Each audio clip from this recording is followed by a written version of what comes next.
Hello there, I'm Eoghain Fitz and welcome to the F1tzstop Podcast, and this is episode number 1 of my podcast for the Formula 1 2024 season. Now, I did some snippets previewing some of the news we had before the season started, even before testing started. Wow, we've had so much news in the world of Formula 1. We had the big news of Lewis Hamilton coming to Ferrari. We had the news, of course, of the Madrid Grand Prix coming. We also had the whole debacle with Toto Wolff and his wife, and that just kind of got put away to bed, really, didn't it, between himself and Susie Wolff. And then, of course, we've had the big news of Christian Horner and that ongoing investigation, which is, well, ongoing. And this podcast has been recorded today, Wednesday.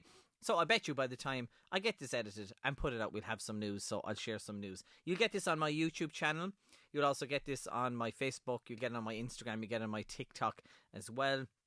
If you're new to this and you're like, my name is spelled funny, it's actually Eoghain, like O-W-E-N and E-O-I-N. It's just the Irish spelling of it. So what I'm going to do is a quick podcast here, looking at testing, looking at where the teams are. And I think after the second race of the season, then I'll just do a roundup, because obviously we have back-to-back boat races on a Saturday. It is Ramadan the following week in Jeddah, so we have to have the Grand Prix on a Saturday. This weekend and next weekend, you can have 7 days between the Formula 1 Grand Prix, so you can't have one 4 days later, even if it's only down the road. There has to be 7 days. That's the legal thing. It's in the calendar of Formula 1. There must be 7 days between each Grand Prix. But look, we're in for an incredible season of 24 races. And we had so much news before the Formula 1 season even started. We had teams changing their names. Of course, Sauber changed their names. Visa Cash App Racing Bulls, formerly AlphaTauri, have changed their name as well. So there's so much going on in the driver market as well, and everyone's speaking about what's going to happen, because so many drivers are out of contract, and then Lewis Hamilton going to Ferrari, and that opens Carlos Sainz as well. Will Perez still be racing after this year? So there's so many things to ask and so many things to answer. Let's not make this first podcast too long, and let's get straight into it. We've had testing. We're heading into the 2024 season, and I'm going to look at constructor to constructor and how they finished last year. So, champions last year, dominant Max Verstappen had an unbelievable year. The amount of records that young man broke last year was just ridiculous, of laps led, of points scored, of most wins, of podiums, like absolutely crazy. And I don't think anyone would have thought that Red Bull would have had the year they had in 2023.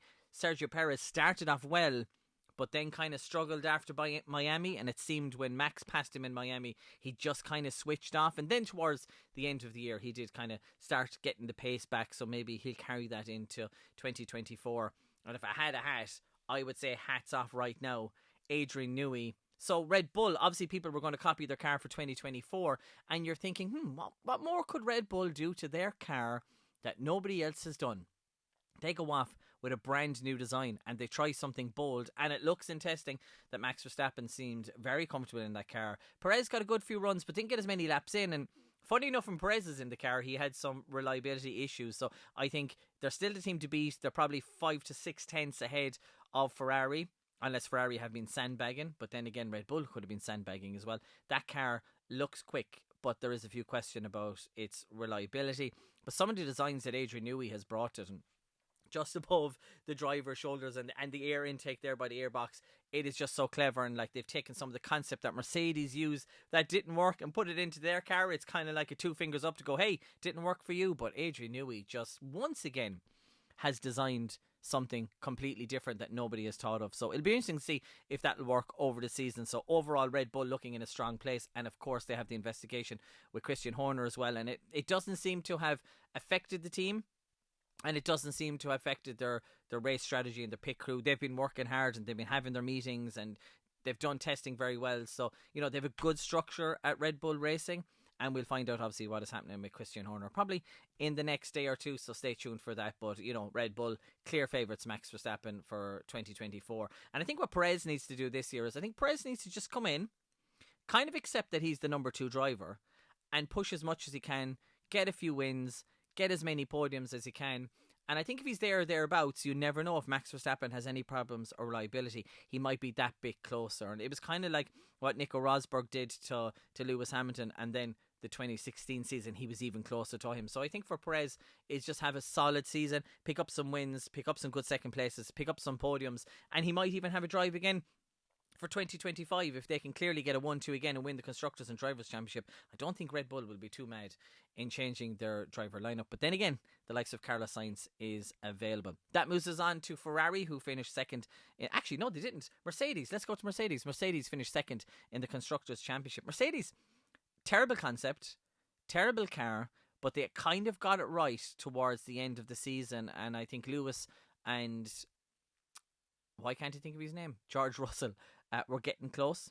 But I think Lewis just had that little more over George Russell in the race. Russell had a bit of a messy campaign, and it's mad to think that Mercedes even finished second in the Constructors' Championship. They started off really bad. You know, they were qualifying 5th and 6th in the first race. They were off the pace. Lewis had said, look, this concept, you didn't listen to me. And I think that's one of the key things about Lewis Hamilton leaving for Ferrari, is that they didn't listen to him. And they went with the concept, and they kind of said to him, if you watch Drive to Survive, actually, yeah, I think you were right. So, you know, he's a lot of experience in that team there since 2013, and obviously his time with McLaren as well. So Lewis Hamilton, a man of a lot of experience, and the technical team didn't really seem to be listening to Lewis Hamilton. But we have Lewis Hamilton now into the final season. They have a brand new car. It looks good, and it looked good in testing as well. Mercedes always tend to sandbag when it comes to testing, but the car looks a lot more comfortable for the drivers, and I think this is a car that they can push a bit more, and they might maybe have less tyre degradation. It just depends what's the gap going to be between Ferrari and between Red Bull. And I think you have a year now where, how is it going to work for Lewis Hamilton? Are they going to stop having him in the meetings, stop telling him about the development of the car, because he's going to bring secrets, he's going to bring stuff to Ferrari that they don't want him to bring, so they're going to have to shut him out at some stage. But then again, even when Bottas was second in the Drivers' Championship, and even when he was leaving, they still gave him upgrades. So you'd be surprised with Mercedes. They've had a lot of, winning with Lewis Hamilton. They have a big history together. Himself and Toto are quite close. So it'd be interesting to see kind of where it goes, and obviously what they're going to do in the driver market as well. There's a good few drivers available that Mercedes can go young, or they can go for experience, or the likes of Carlos Sainz could move over to Mercedes. He's been a part of the Red Bull family as well, obviously previously Carlos Sainz with Toro Rosso.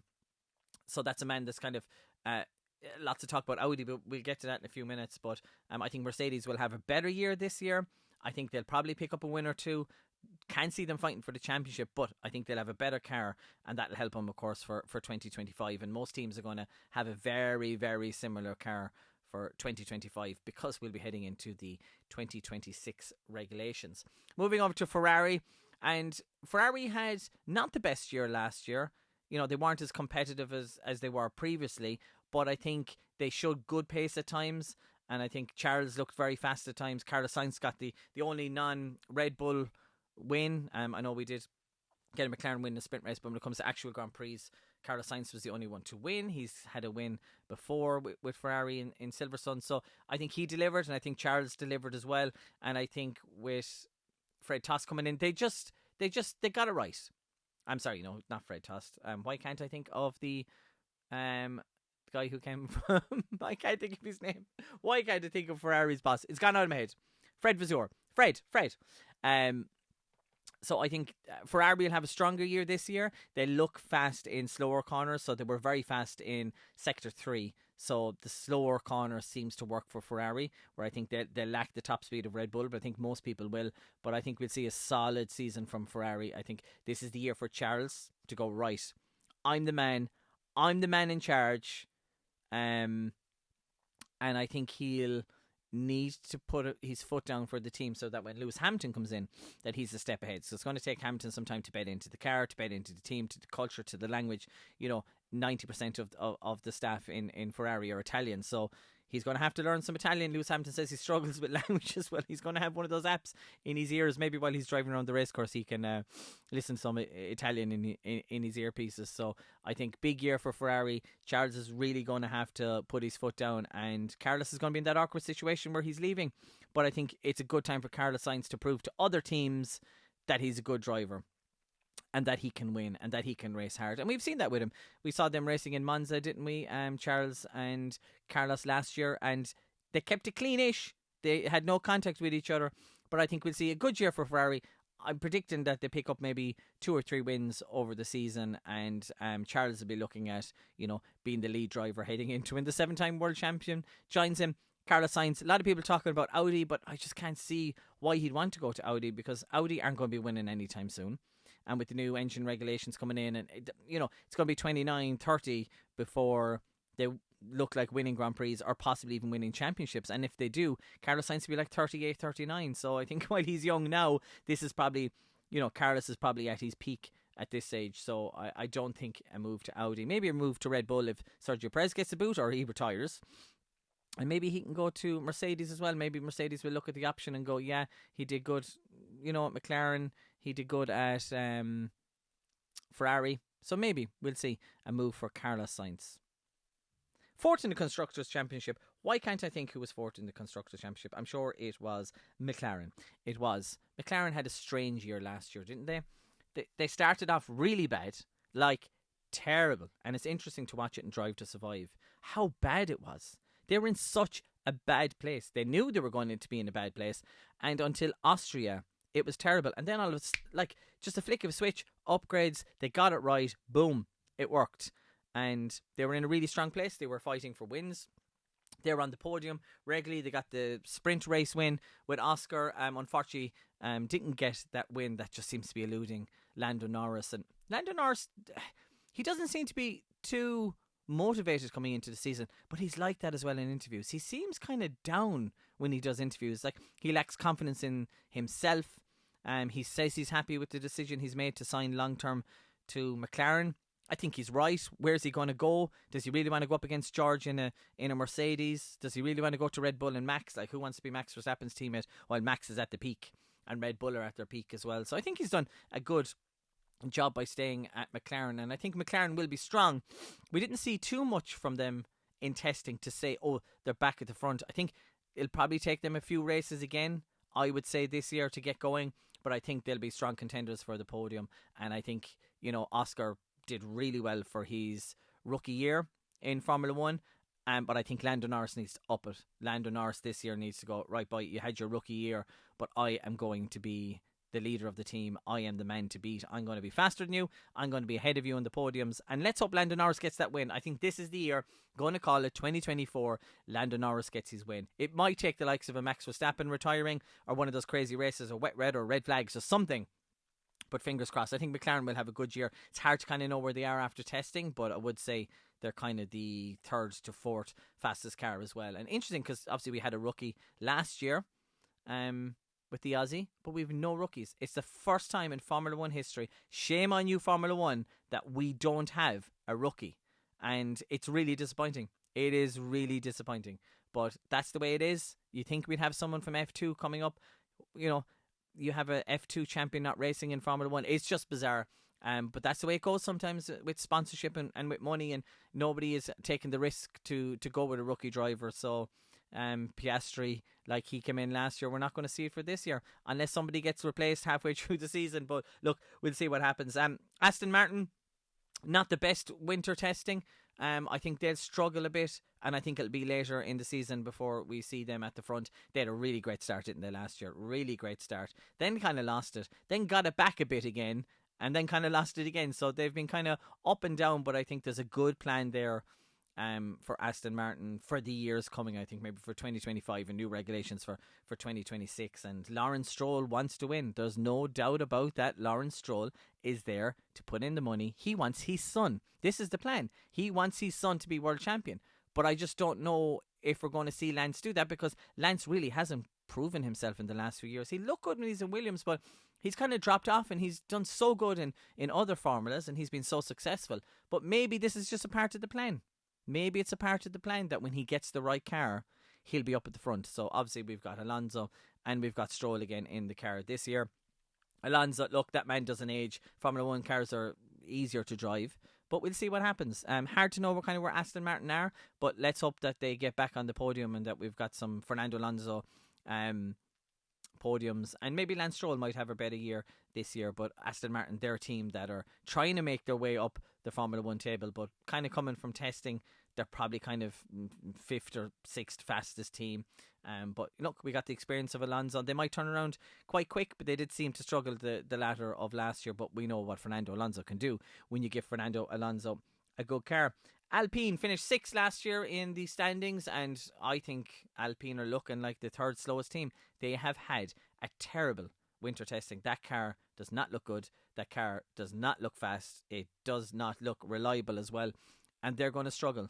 And they're also struggling on engine power as well.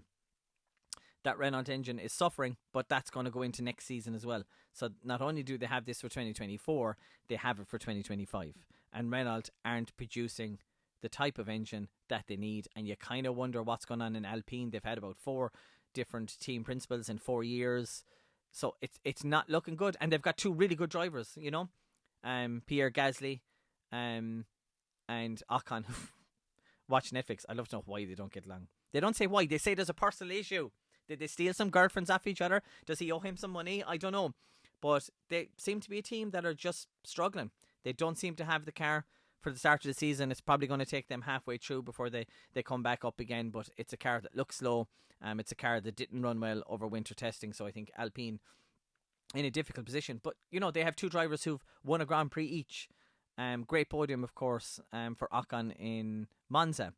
But they had a lot of unreliability. They had issues with the drivers crashing into each other as well. And they just seem to be off the pace. And I always wonder about Renault and Alpine and kind of go, where's the heart? Where's the heart and motivation within that team? It just doesn't seem to be there.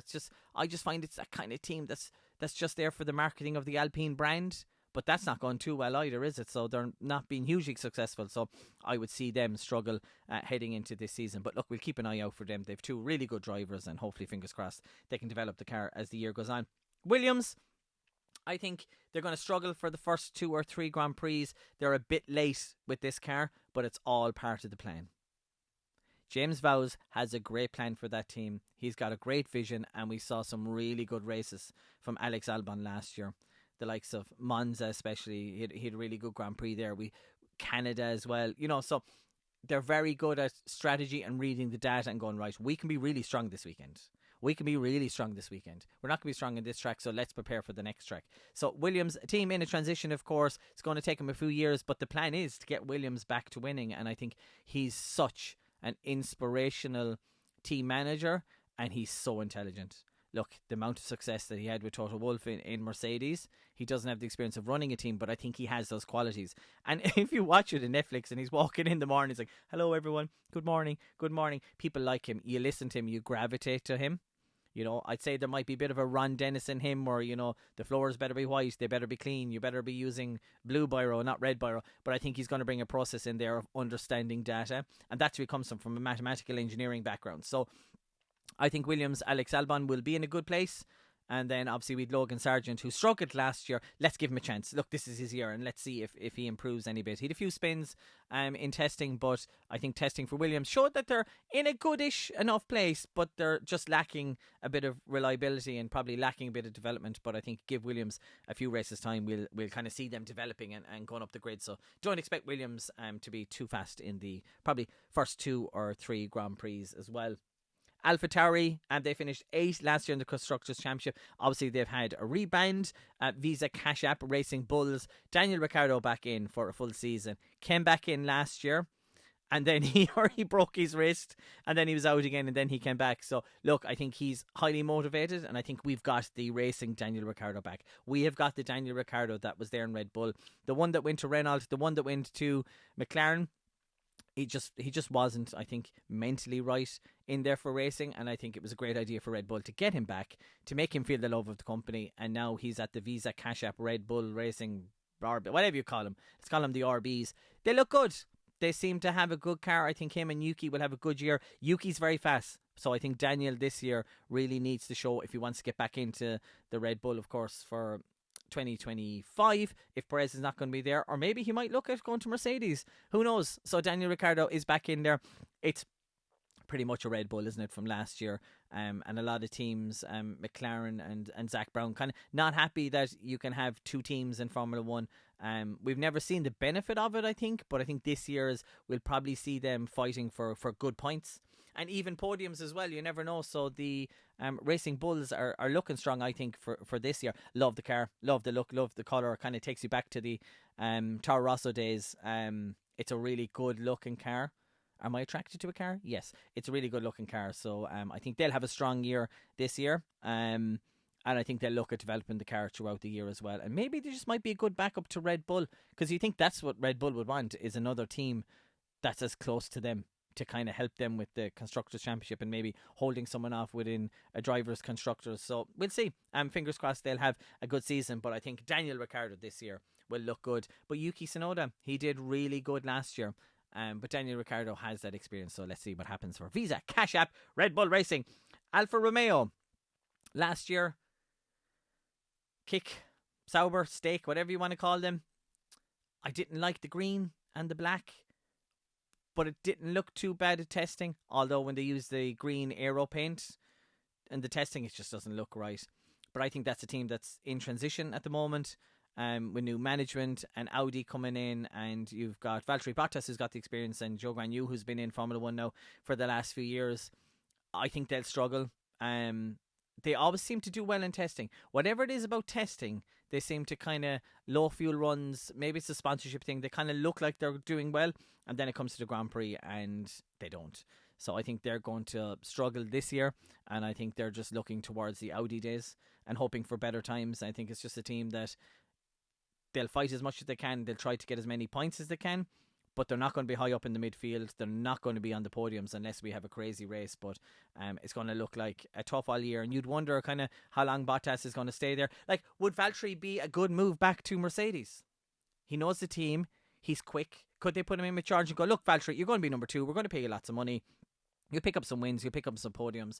It's very interesting to see, have bridges been burnt there.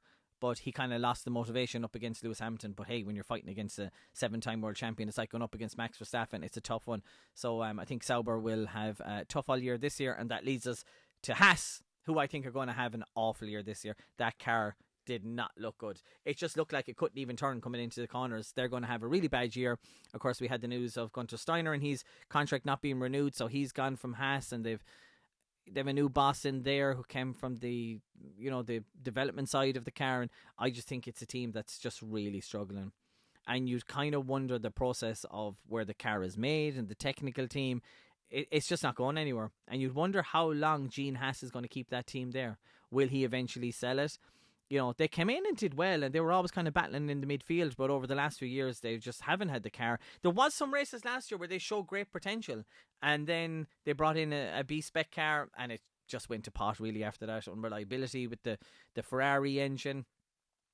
They had some crashes as well, and just struggled with tyre. They would actually qualify really well, and they'd have some good pace over one lap, but when it came to the race, car just ate the tyres. Kind of similar to Ferrari struggles. Ferrari didn't have it as bad, but I think Haas have had really bad struggles as well. They have 2 good drivers, with Nico Hülkenberg and Kevin Magnussen, but that podium for Hülkenberg, I don't think he's going to get that this year.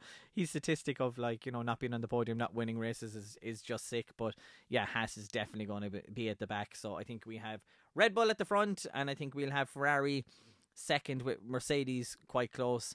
And then you'll have the likes of the midfield. I think you'll have McLaren fighting up there, kind of mixing up the racing bulls there as well. Williams will kind of fight for points like they did last year. They're on a development curve, but I think you'll see the likes of Alpine and Kick Sauber and Haas at the back. I think Haas are going to be at the very, very back. It's awful to see because it's a team that I'd love to see do well, but I think they're going to struggle.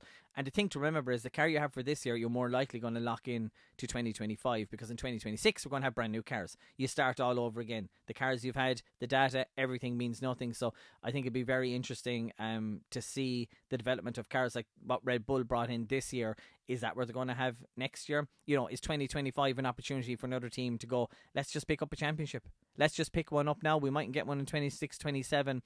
Let's do something different. Let's push and let's develop the car for 2025 just to get that eluded championship or those eluded wins for people. So we're heading into the Grand Prix this weekend. The press conferences are today, Wednesday, and on Thursday and Friday we'll have practice and qualifying, and then the race 3 p.m. European time. And it's going to be interesting. Lights out and away we go. Who's going to win? Max Verstappen obviously is looking very comfortable. If Christian Horner's not there the weekend, is that going to mix things up a small bit, or do they still have the pace and motivation to win? Have Ferrari been sandbagging? How close are Ferrari going to be? little bits of, reliability about Red Bull. I wouldn't say they're absolutely bulletproof. They've got a fast car, but you need to have reliability. I think Adrian Newey said that once, didn't he? You need a fast car and you need a reliable car. And Formula 1 cars these days are so reliable. They don't break down like they used to before. The parts have to last longer. The engines have to last longer. So we'll see. Obviously, my favourite for the season is going to be Max Verstappen, and I'm hoping for that win for Lando Norris in McLaren. It would be fantastic for him to finally get that win. So fingers crossed for 2024, a win for Lando Norris. And let's just hope we don't have a season where Max Verstappen absolutely runs away with the championship. I'd like to see some strong races. I'd like to see some wins for different people, fights for podiums, fights for wins. That's what we want in Formula 1. We want to see, like Lewis Hamilton and Max back in 2021, hammer and thongs every race. Thank you so much for listening. I'm going to do a podcast after the Jeddah Grand Prix. We'll talk about the 2 Grand Prix and see if any of my predictions were right or if I have been talking absolute crap. You will find the F1tzstop Podcast on Spotify. It's on YouTube. It's on my Instagram. It's on my socials. Just search for Eoghain Fitzgerald, Eoghain Fitzgerald. And if you ever want to join me, drop me a DM. We might do some Zooms and talk to some fans over the season. We head into this weekend, F1 2024. The season's back.